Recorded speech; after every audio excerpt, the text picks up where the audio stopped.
From Hollywood, it's time now for Edmund O'Brien as Johnny Dollar? The insurance investigator that's working on the Byron Hayes killing? That's right. Who's this? I got a few things to say about the shooting. I can't say them to the police, but if you level with me, maybe I can say them to you. All right. But I've got to be sure of you, too. Who are you, and how'd you find out about me? One of the papers mentioned that you'd come to New York. I guess you've read about me, too. I'm what they call the chief suspect, object of a widespread search. Roy Corona? That's right. Now, do you want to talk to me? Sure, Roy. Anytime you say. I thought so. I'm going to give the phone to a friend that's with me. He'll tell you where to go and what to do so he can pick you up.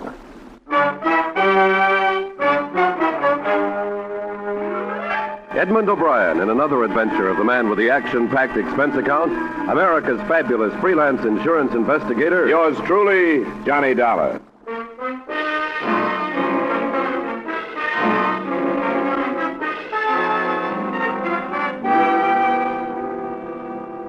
Expense account submitted by Special Investigator Johnny Dollar to Home Office, Corinthian All Risk Insurance Company. The following is an accounting of expenditures during my investigation of the Byron Hayes matter. Expense account item 1, $12, transportation from Hartford to New York. There wasn't much to be done that first day. The police had their theory on who had killed Hayes, and I hadn't had time to form mine. And then that evening, I received a phone call from a man who called himself Roy Corona, the basis of the police theory. 20 minutes later, according to instructions, I was standing on a 7th Avenue street corner holding a copy of Life magazine in front of my face so I'd be recognized.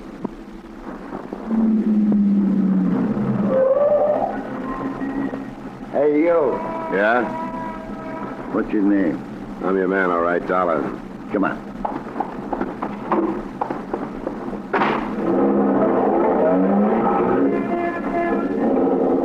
How are you, Dollar? All right. You didn't do anything I told you not to on the phone, did you? I told you I wouldn't do anything, didn't I? A lot of people make a lot of promises they don't keep. Maybe so.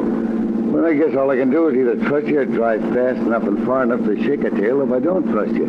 Or you can drop me if you don't want to go through with this. I didn't ask to come, you know. That's right. And I don't think you should have been asked. But it's Roy's neck, not mine. I'll just pretend there's a tail on me so I won't get out of practice.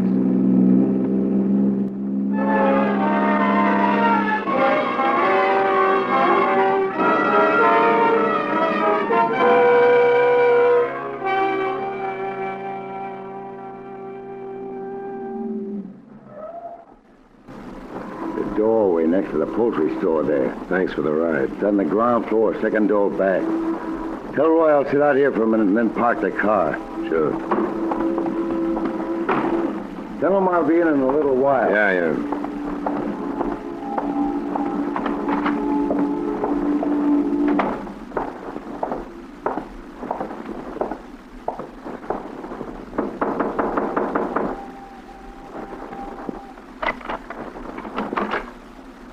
Roy? Yeah. My friend stay outside? Yeah, he said he was going to park the car. I'm not so sure I did the right thing calling you, but I guess they couldn't make things worse by doing it. I guess not, Roy. They want you real bad. Sure they do, because I'm a natural. Once you've been in prison, you're a natural for anything. There's more to it than that, isn't there? According to the papers, yeah, but not really. I didn't kill this Hayes guy. I didn't even know him. The police don't seem to think that's important. They figure that a guy who spends 2 years in a prison comes out to find his girl mixed up with a lot of men, is going to get knocked off balance. Yeah, I guess that part of it's true. It did hit me pretty hard, but not hard enough to make me kill anybody. They think it did. Hayes was one of the men you lost your girl to, so they figure you wouldn't have to know him to kill him. That you were waiting outside her apartment when Hayes came out, you blasted him. Sure, they got it all worked out. The only thing wrong with it is that it ain't true. They don't care about that, but I do. If you can prove they're wrong, you got nothing to worry about, have you? My proof that I was someplace else is a couple of ex-convicts like myself. Statements from guys like that are broken down before they even make them. Isn't that right? Yeah, I guess there could be better alibis. Why did you bring me here, Roy? Try out your alibi on me or to tell me who killed Byron Hayes? I don't know who killed him. But it would help if you believed that the proof I was someplace else would stand up. If you have something else to back it up, let's assume that I do believe it. It's something the police won't find out. Rita was blackmailing Hayes. How do you know that? I heard him. Right after I came out, when I was having a bad time over Rita. I was in the hallway one night, and I saw him go into her apartment. I listened at the door, and I heard him talking about it. That would make it pretty careless, wouldn't it? Oh, it was him that was talking so I could hear. He told her he couldn't afford to pay her anymore, but it had to stop. It wouldn't do you any good to make this up, Roy. I know that. And if she was taking him, she must be taking the others. A cop wouldn't get the truth out of anybody, but you might be able to check it if they'll trust you. All right. I'll look into it. What about the police? You gonna tell them? But I got it from you? Yeah. They'd either toss me into a cell or laugh me out of town if I did, unless you'd like to stick around and back me up. I don't think I will. I gave it to you, and by the time my friend gets you back to your hotel, I'll be out of here and hold up someplace else. Sure, Roy. I thought you would.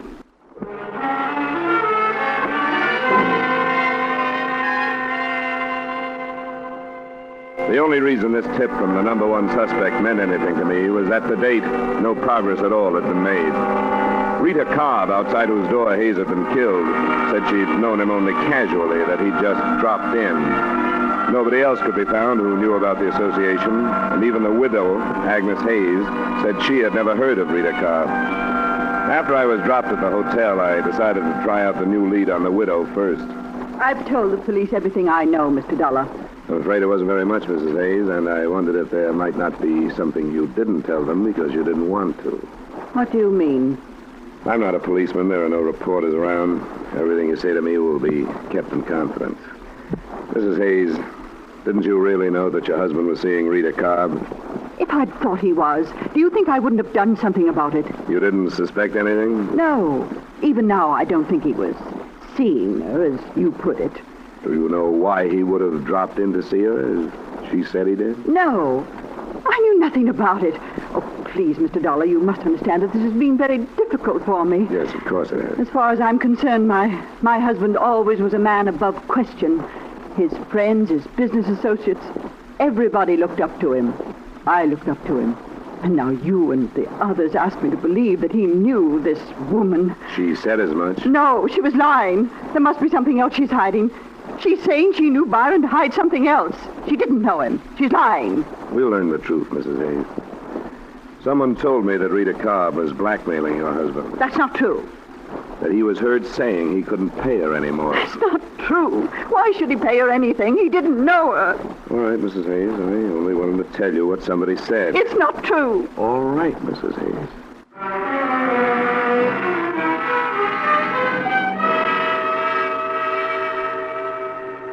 I thought a little more of Roy Corona's lead after I got the widow's reaction. Nobody can deny so vehemently and not be doubted. I wondered how the beautiful blonde in the case would take the bait.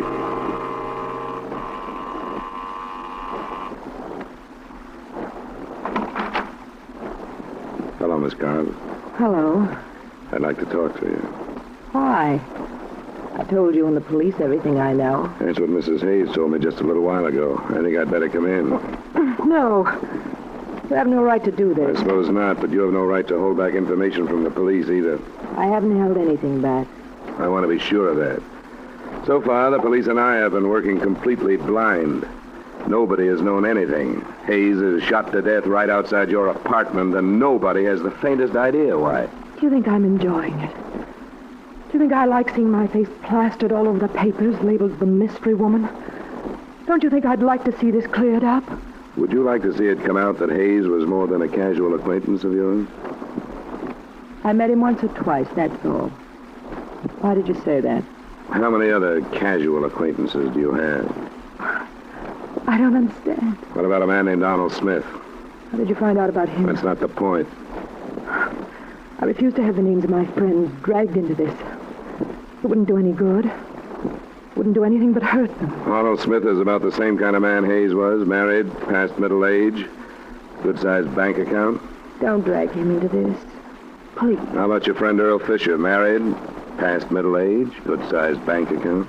What did you learn about him? I've learned about 2 or 3 more of your men. The police know? Not yet. You gonna tell them? I may have to.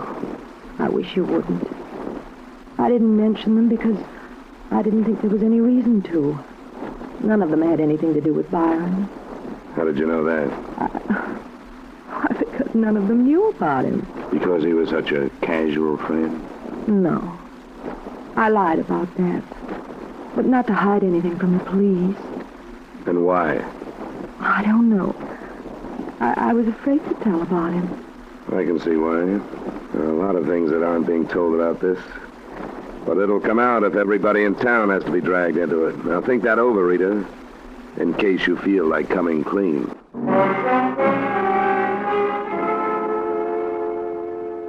She didn't feel like saying any more to me anyway. It was about 10 p.m. when I left her. And my first stop was a phone booth a half block away from her apartment building. I dialed a number and got what I'd expected, a busy signal. It was nothing definite, but I would have staked my expense account total on the hunch that she was warning somebody. To bear me out, the phone was ringing in my hotel room when I got there. Johnny Dollar. This is Earl Fisher, Mr. Dollar. Earl Fisher? Yes. You mentioned my name to Rita Cobb a short time ago. Yeah? I had a feeling I should have talked to someone before this. That's right, you should have. I hope you can understand, however, my feelings. I naturally didn't want my name to enter this public. Naturally. I have a great deal to consider. A family, reputation. Yes, I understand, Mr. Fisher. But I feel that I have to talk to you. Did you tell Rita Cobb that you were going to? Hardly. Since she threatened me with dire consequences if I did. All right, Mr. Fisher. Where can we get together? I'd have to know that I could count on your confidence, at least temporarily. I think you can count on that. Could you meet me this evening? Where? Do you know Ricky's Club on Lexington near 80th? I can find it. Then shall I see you there in 30 minutes? The bartender will point me out to you. I'll be there, Mr. Fisher. Thanks for calling.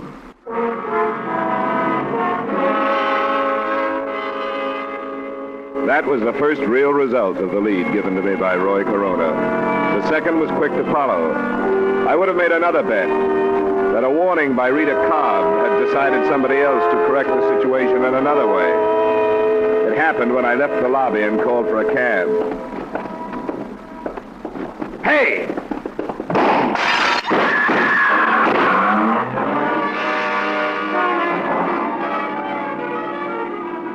Shots came from a car, double parked. First, I saw the pistol come out of the window. Then I dropped, and from a prone position, I heard the rest. And I remember lying there. I didn't wonder so much about who was shooting at me then. I wondered how many people in the city of Greater New York wanted to see me and my information out of the way.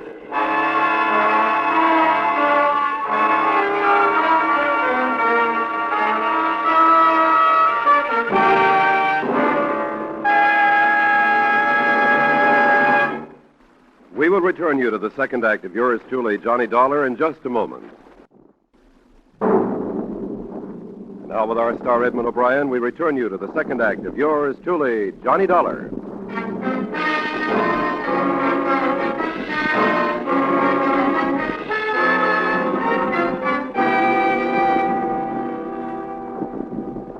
I didn't want to talk to the police right then, but I didn't have a chance not to. A patrolman was on the scene almost before I could get up off the sidewalk. 25 minutes later, I was in my room with the sergeant of detectives I'd met earlier in the case. What's going on, Dollar? Who's out after you? I think I was mistaken for somebody else. Now, you know better than that. I've got witnesses that for 10 minutes a car was double parked in front of this hotel. And that time, 4 or 5 men came out of that lobby. But the minute you step out, they opened fire. Now, that doesn't sound like a mistake, does it? It still could be. Are you holding out anything, Dollar? I don't know who shot at me, if that's what you mean. That's only part of what I mean. I don't want anybody killed working on one of my cases. Now, what have you dug up? If you don't give it to me, I'm going to put you under wraps for your own good. Okay, Mayor. Oh, then you do have something. Well, I didn't think much of it at first. It was a lead on Rita Cobb. What kind of a lead?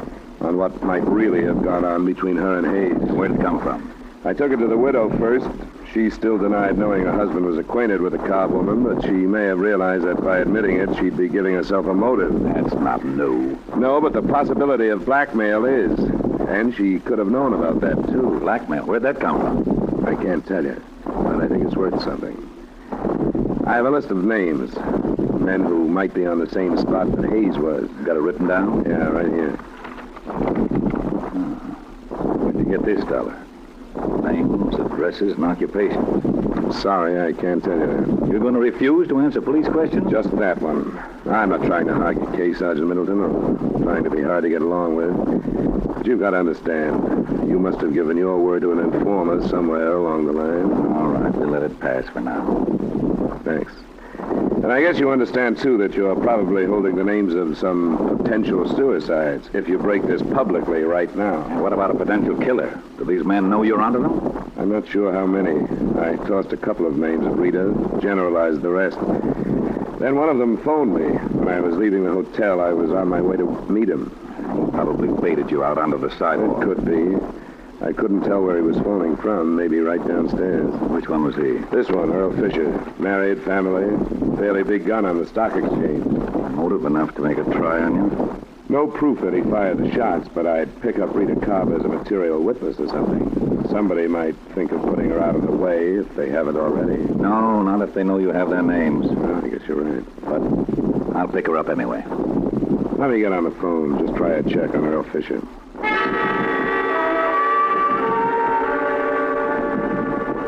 I called the bar where Fisher said he'd meet me. The answer I got didn't do much to alibi him for the attempt on my life. The bartender told me that Fisher not only hadn't been there that night, but that he, the bartender, had never heard of him.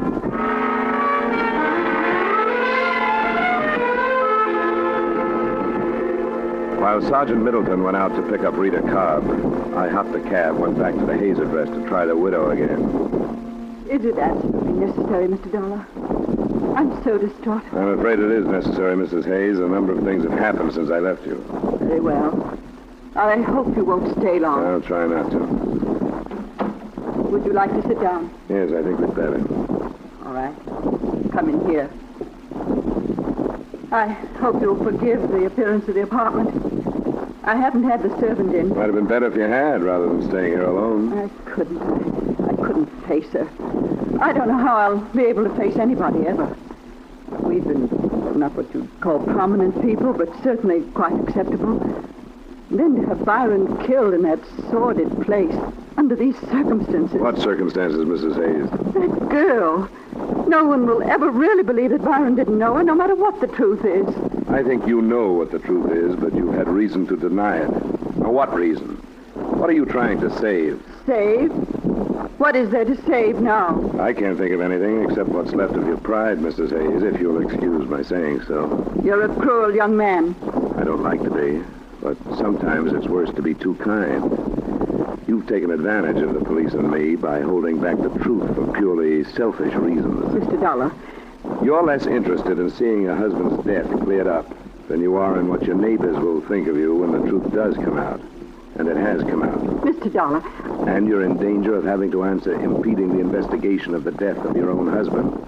Now, what will your neighbors think of that? Mr. Dollar, what are you saying? What do you mean? Rita Cobb admitted to me that your husband was more than a casual friend. She's lying. Another acceptable husband admitted to me that she was blackmailing him. There are others. So it's only logical to assume that she was blackmailing your husband. That's not true. How do you know? It can't be true. The state will spend a year looking into Mr. Hayes' money transactions if they have to. And there's something else. I'm convinced that you knew about it. I was convinced by the way you reacted when I told you earlier tonight. I'm so confused. When I told the police how you acted, their first thought was that possibly you'd killed your husband. Oh. Your motive would be that you knew about Rita Cobb, so naturally you wouldn't want to admit it. Oh, don't think that. They can't, my own husband, no matter what he did. Police minds go that way when people don't cooperate with them. I was wrong. I thought it didn't make any difference. I thought nothing did with Byron's death. You knew about Miss Cobb, didn't you? Miss Cobb. Yes, I knew about her. Why didn't you tell us? Don't know. And you knew about the blackmail. Yes. Oh, I know why I didn't tell you. I've been trying to spare myself, as you said, but for far worse reasons. I'm responsible for Byron's death. How, Mrs. Hayes? Because I was a righteous wife. It wasn't enough that I found out about her and her blackmail. But I wasn't big enough to forgive him or even think calmly. If I had been, it would have ended. Then there would have been no reason to consent to blackmail. You learned just recently, then? Yes. I made him go to this woman. I made him go and tell her that he was through and that he was going to report her to the police. That's why he was killed. I sent him. And I was afraid to admit my responsibility. He was killed night before last. You must have learned that day. A man came here. He said Byron knew that woman. I didn't believe him. But when I faced Byron, then I knew. This man, did he give you his name? No. What did he look like? Was he dark? Not quite as tall as I am? Yes. Oh, please go. I've told you. I've told you. Now I want you to go.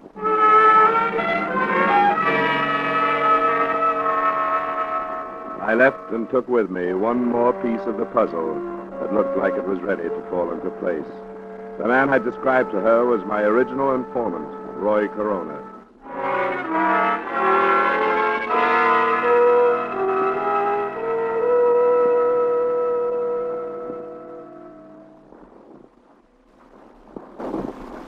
This is serious, Dollar. You shouldn't have met with Roy Corona without telling us about it. I don't think your best squad car could have tailed the guy that drove me, Sergeant. After I met him, he moved someplace else, so it probably doesn't make any difference. Then what do you think his game is? The way I see it, he was in love with Rita Cobb. 2 years in prison, he comes out and finds her involved with these men. He did enough listening at doors to satisfy himself that she was blackmailing Hayes as far as I can go. He's hoping to frame her for it or whether talking. Well, you shouldn't have met him when doors coming up. There. What did you bring me down here for? You're a witness, but it looks like you're... What's downstairs? Some fast explaining, Rita. And Hayes. I told You're you. blackmailing Hayes. I found that out. It wasn't blackmail. I borrowed some money from Byron once in a while. That isn't what Roy Corona told Mrs. Hayes. Oh? I should have known. Well, I don't care what he told her. Go through just what happened the other night again. It's the same as before. Byron left, I heard some shots and ran out. Byron was lying there. You ran right out and didn't see anybody. That's right. You're sure you didn't see anybody? If I had, don't you think I'd say so? You didn't see Roy Corona? I wish I had. But I don't care what you've got on me. I'm not changing my story. I heard the shots, ran out, and Byron was lying there. Have you seen a lawyer? Is there a law against that? Are you sure you didn't run out first, then hear the shots, and then see him lying there? Are you asking me if I killed him? If you didn't, who did? I heard the shots, ran out, and he was lying there.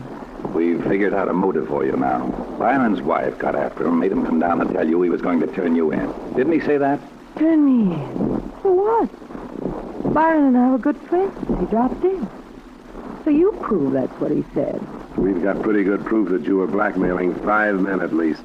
Oh, I don't think you'll find anybody who'll say that's what it was. Yeah. You had enough, Dollar. Well, I've had enough.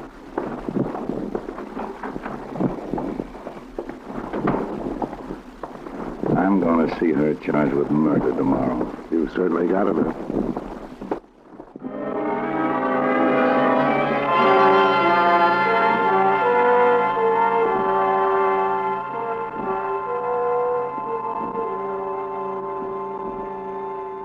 That's the way things stood that night, and until my hotel room phone rang in the morning.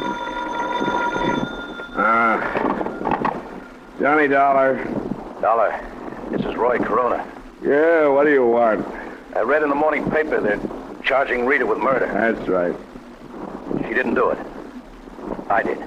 What are you talking about? What's the matter with you? Nothing's the matter with me. Only she didn't kill him, I did. I shouldn't have, but when I found out she was seeing him and she wouldn't see me, I went crazy. I saw him come out of her apartment and I killed him. I want you to come and get me. Nobody has to come and get you, Roy. Nobody's interested in you. If you want to make a statement, look up Sergeant Middleton and make one. I can't do it that way. Look, I'm where you first met me. Bring the sergeant and come out after me.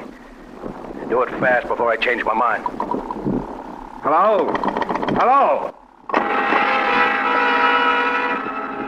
After working half the night, it bothered Sergeant Middleton even more than it did me. But it was something that we thought we should look into. About 45 minutes later, we were knocking on the door of a dingy room next to the poultry shop. Who's that? Dollar? That's right, Roy. Oh, you came too late. I told you I might change my mind. Well, I have. Oh, come on, Roy. Don't be ridiculous. No, I killed him. And if there's no chance of working on a life with Rita, you might just... Look, Roy, everything is just... Okay, Dollar, let him have it.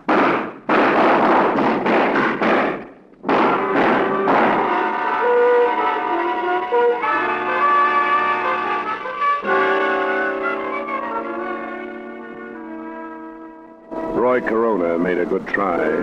As well he might have, since he went to Mrs. Hayes and started the whole thing. But his shots went wild, and the sergeant's mind did too. When we dragged him out, he was still telling the same story.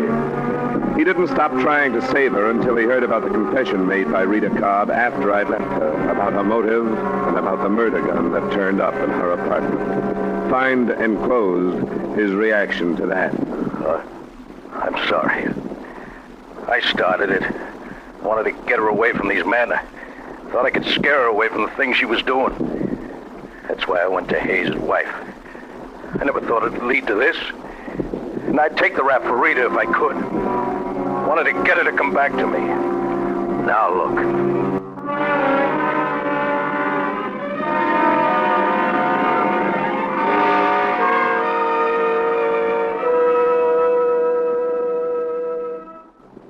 Expense account item 2, $140 miscellaneous expenses in New York. Item 3, same as item 1, transportation back to Hartford. Expense account total, $180.80. Remarks? Earl Fisher, the man suspected of shooting at me, was brought in for questioning because there was no proof he survived that. But I felt sorry for him. I saw his wife, and what lay ahead for him at her hands was obvious. He was a condemned man. Yours truly, Johnny Dollar.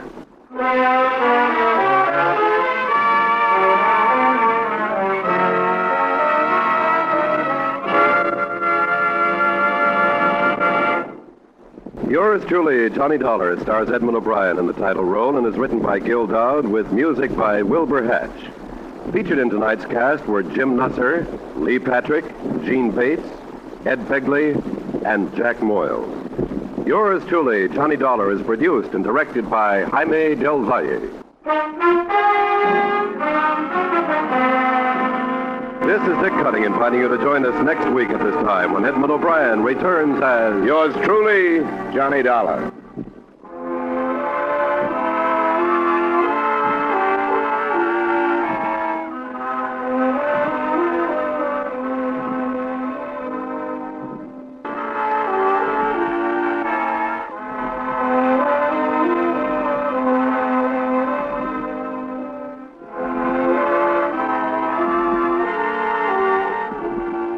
This is CBS, the Columbia Broadcasting System.